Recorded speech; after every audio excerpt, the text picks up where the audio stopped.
this post-divorce family is something completely brand new to humanity. Like, there's never been anything like this before in any culture of the world at any point, okay? It's only about 40 years ago that joint physical custody was born as a thing, as a possible outcome of a divorce hearing. Before that, parents got divorced, the mom almost always got the kids, and the dad either saw them, visited them, or didn't visit them.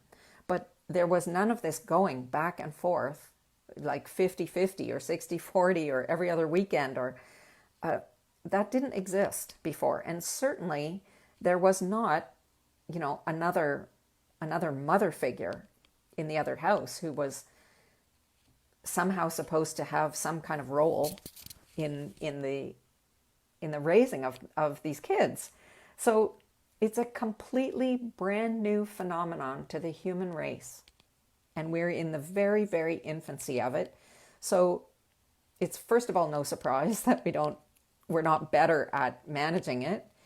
But secondly, the old paradigm of family and parenting is useless to you here. It's useless. And you are very deeply coded around family and fatherhood, deep inside yourself. It's very hard to just say, well, okay, I'll let go of that, because you're not even aware of all the ways in which that coding influences you. So the old paradigm was based on the collective. It was based on evolution and inherited, generation after generation of patterns that we internalize and integrate, and that's what we run with. And the collective, as I just said, has no experience with this. Your thousands of years of family heritage, your grandfather, your great-grandfather, your great-great-grandfather, and on and on and on and on. There's no experience in the collective that could help you with this, because they don't know about this kind of family.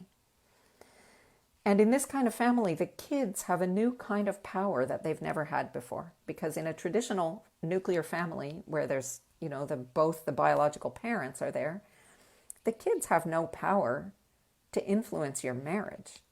They have no power over your marriage relationship. And in a second family, in a step family, you better believe they have all the power. And that's a big part of the reason why 70%, up to 70% or more of second families don't make it. Because the kids have this brand new power that they don't even know what to do with. They have power that they can wield, but they're not in control of it. You remember that cartoon Baby Huey? Does that mean anything to any of you? Baby Huey was like this giant baby in a diaper, and he was so big he could, smash anybody with his fist on the tray of his high chair. But that's kind of what it's like. They're just wielding this enormous sledgehammer, and it's brand new power for them too. And they don't even really know what they're doing with it. If you're going to put these things in place in your family system that are going to help you to do this rescue that you're trying to do, your parenting has to become intentional. In other words, you're not going to fly by the seat of your pants. You have to understand what you're doing and why you're doing it at all times, as much as possible.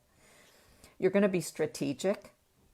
So you are not going to be just grasping at straws and applying random parenting tools or tactics. You're going to have a strategy that you're going to build out with the tools and tactics that suit it. And your parenting has to become leadership-based instead of authority-based. Because what alienation does is it undermines your authority as a parent.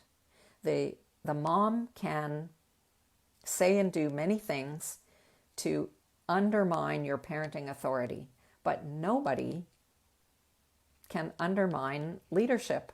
That's not available to be undermined. And the kind of leadership that you want to have, the kind that's going to withstand, especially being undermined, is this kind of Sigma energy. And I'll explain more about that tomorrow. We'll get into it more.